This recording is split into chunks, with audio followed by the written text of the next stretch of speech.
અંકલેશ્વરના સ્ક્રેપના ગોડાઉનમાં આગ લાગવાની વારંવારની ઘટના બાદ જીપીસીબી હવે હરકતમાં આવ્યું છે। આવા મામલામાં સ્ક્રેપનો ગેરકાયદેસર રીતે નિકાલ કરનાર ઉદ્યોગો સામે પણ કાર્યવાહી કરવામાં આવશે। અંકલેશ્વર નજીક નેશનલ હાઈવે નંબર 48 પર સ્ક્રેપ માર્કેટમાં ભીષણ આગ ફાટી નીકળી હતી। એક પછી એક સ્ક્રેપના 8 ગોડાઉનમાં આગ ફાટી નીકળતા દોડધામ મચી જવા પામી હતી। ત્યારબાદ પણ સતત ત્રીજા દિવસે આ જ સ્ક્રેપ માર્કેટમાં આગનો બનાવ બન્યો હતો। ગુજરાત પ્રદૂષણ નિયંત્રણ બોર્ડ દ્વારા મહત્વનો નિર્ણય લેવામાં આવ્યો છે, જેમાં ગેરકાયદેસર સ્ક્રેપનો નિકાલ કરનારા ઉદ્યોગો સામે પણ હવે કાર્યવાહી કરવામાં આવશે।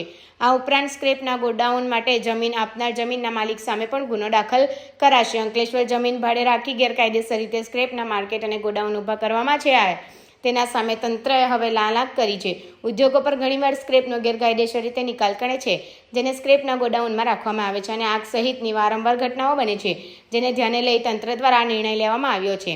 આ અંગે ગુજરાત પ્રદૂષણ નિયંત્રણ બોર્ડના રિજિયોનલ ઓફિસર વિજય રાખોલિયાએ જણાવ્યું હતું કે કેમિકલ વેસ્ટના ગેરકાયદેસર નિકાલ ન કરવા માટે ઉદ્યોગોને જાણ કરવામાં આવશે અને આમ છતાં જો આવી કોઈ પ્રવૃત્તિ માલુમ પડશે તો તેમની સામે પણ કડક પગલાં ભરવામાં આવશે। અત્રે ઉલ્લેખનીય છે કે અંકલેશ્વર પાનોલીમાં આવેલ ભંગારના ગોડાઉનમાં અવારનવાર આગના બનાવો નોંધાય છે। આ અંગે ઔદ્યોગિક વેસ્ટ, પ્લાસ્ટિક બેરલ અને બેગોનો સંગ્રહ કરાય છે, જેના કારણે પર્યાવરણને ભારે નુકસાન થાય છે।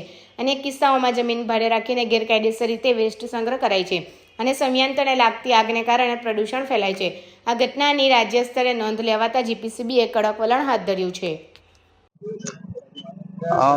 હમણાં તાજેતરમાં જે પેલી ભંગાર સ્ક્રેપ ગોડાઉનમાં આગ લાગી છે, એમાં આપણે એક પબ્લિક નોટિસ પણ જાહેર કરી છે અને અંકલેશ્વર વિસ્તારમાં એટલે અંકલેશ્વર રિજનલમાં જેટલા એસોસિએશનો આવે છે એ તમામને એના મેમ્બરોને સાવચેત કરવા માટે આપણે ચેતવણી આપેલી છે અને એના માટે પૂરેપૂરી કાળજી રાખવા જણાવવામાં આવેલું છે। આ ઉપરાંત તમામ ઉદ્યોગોને પણ અમે જણાવવાના છીએ કે ભાઈ આ જે કન્ટામિનેટેડ વેસ્ટનું કોઈ મૂવમેન્ટ ન થાય એની કાળજી રાખે અને એમાં જો ચૂક થશે તો કડકમાં કડક પગલાં લેવામાં આવશે।